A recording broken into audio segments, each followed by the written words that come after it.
Hi guys, it's your girl, the Sassy Engineer.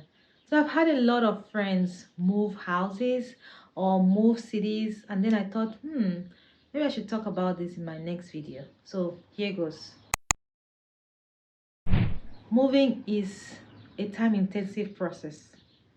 Ideally, you will need a month or more to plan, so you can have a couple of weeks to pack and clean. But oftentimes that is not the case. I'm laughing because I'm one of those oftentimes. Anyway, I love moving. I love it. I love moving.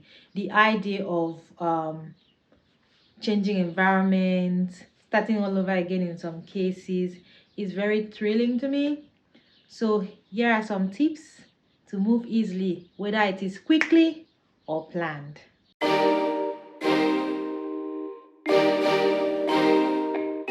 My first tip for you today is to breathe.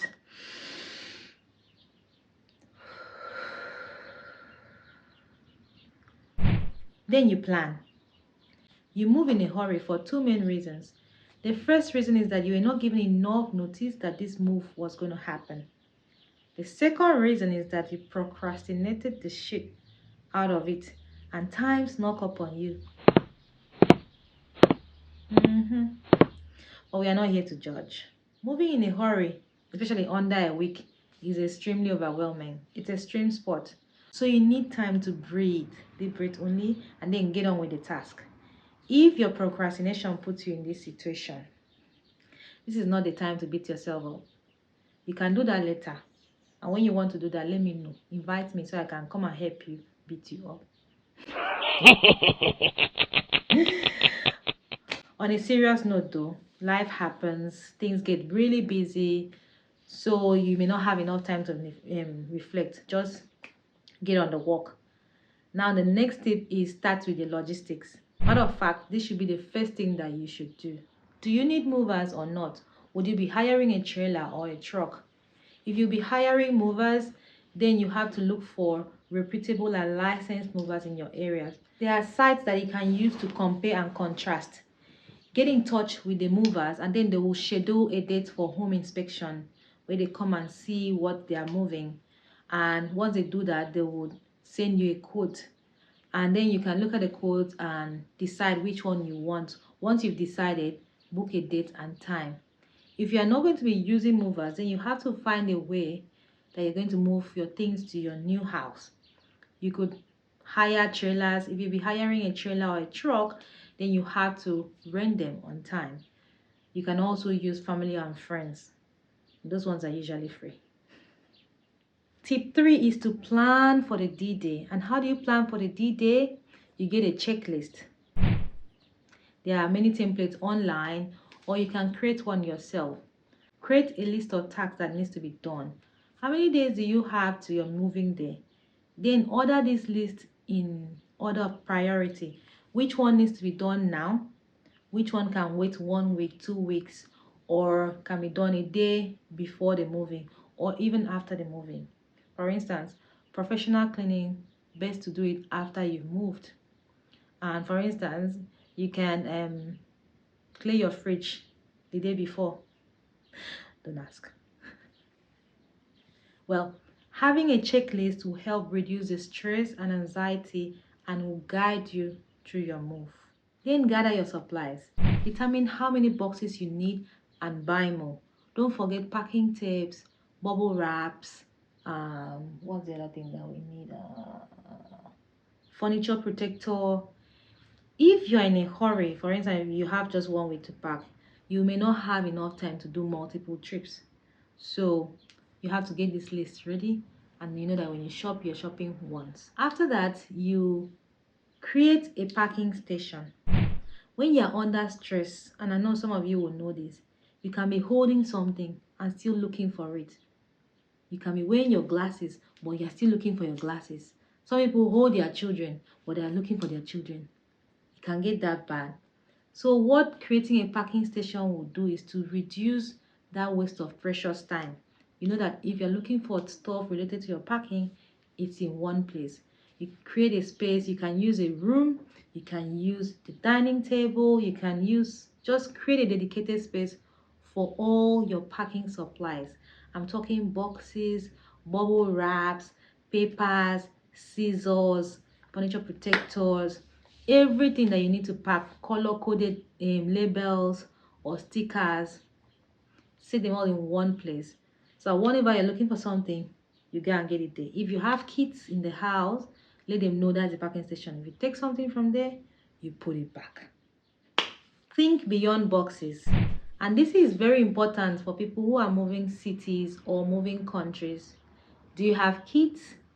Notify the school that you're going to take your kid out, and then research school in that area that you're moving to and enroll your kid. Do you need to file a change of address? What about utilities? Arrange for them to be cancelled and started in your new property, or if you're changing suppliers, make that arrangement too. Do you need medical attention? Get to know the hospitals in the area. Do you have a pet? Will you need vaccination? Will you need quarantine if it's traveling out of the country? When is the deadline to make this happen? Find out all this information. These are some of the nitty-gritties that people forget to think about. So think beyond boxes. Then get rid of things you don't need. And in this case, you have to think practically, not sentimentally. The less things you have to pack, the easier the move will be. I know it's hard. It's hard to let go of your worldly possessions, your beloved clothes that you bought $1,000, but you haven't worn it at all. It's really hard to let go of things. But what is the best time to let go of these things, to dump all things? When you're moving. Moving is a perfect excuse to throw out old things. Moving is the best time to dump things, old or especially things you not like. Where's that my pink jacket, coat, suit, whatever? Oh, dumped it, cost no space. And resist the urge to pack everything, thinking when you get to the new house you're going to dump them, because chances are you won't. Consider donating them to shelter, goodwill homes, animal shelter, orphanages, or wherever you can give away free clothes. They need it more and they'll make good use of it.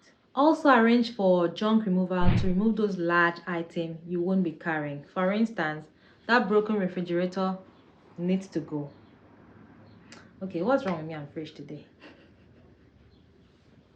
Speaking of large items, I forgot to add, arrange for storage. If you are moving cities or you're downsizing or you're moving countries and you can't really carry everything at once, but you have sorted yourself and dumped the things that need to be dumped, but you still have a lot that you can't move at once, then you can arrange for storage and pay for this storage ahead of time. Also have a moving essential bag. I call it the tutumpong bag. If you know, you know.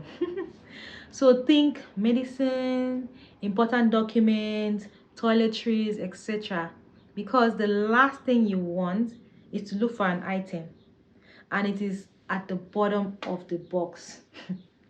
Things will get pretty messy and very exhausting very fast. Once you finish all those preliminary stuff, which you don't have to do them one after the other, you can do them side by side, you now get ready to pack.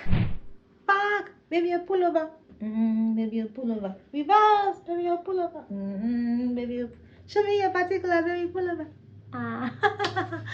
Anyway, I don't mean that kind of packing. Set up boxes where you need them. So the last time I moved, I had boxes for kitchen stuff, bedroom stuff, living room stuff, all things bathroom, etc, etc. Put things where they fit. For instance, you can put light bulb with water glasses, so far as they fit, and so far as there's a theme to it, so that when you're unpacking it's easier. I always label my boxes so that I know where things are, which is which. I won't get it mixed up. But you don't really have to label, you just need to know where things are so that when you're unpacking it's easy to look for it. And the goal is to actually pack your things safely and securely. I would say if you have fragile stuff, you should actually label them, because if movers are moving it, they will know that this is fragile. You can use socks, soft socks or towels to wrap the breakable. The last one, which is also very important, is to ask for help. I've helped a few friends when they're moving, and friends have also helped me when I was moving. It saves time, energy, and cost. So don't be afraid to ask for help. What are friends for? So those are the 10 tips that I have. And like I said, moving is very, very intensive, mentally, emotionally, physically, and all that. And when things are kept to the last minute, it becomes imminently necessary, utterly difficult to accomplish, and sometimes way more expensive. You can easily feel paralyzed from all the things that needs to be done. But remember, tip number 1, breathe. And then you start crossing things off your checklist. I hope this has helped you. And if this has helped you, give it a thumbs up. Don't forget to subscribe. Bye now. See you in the next one.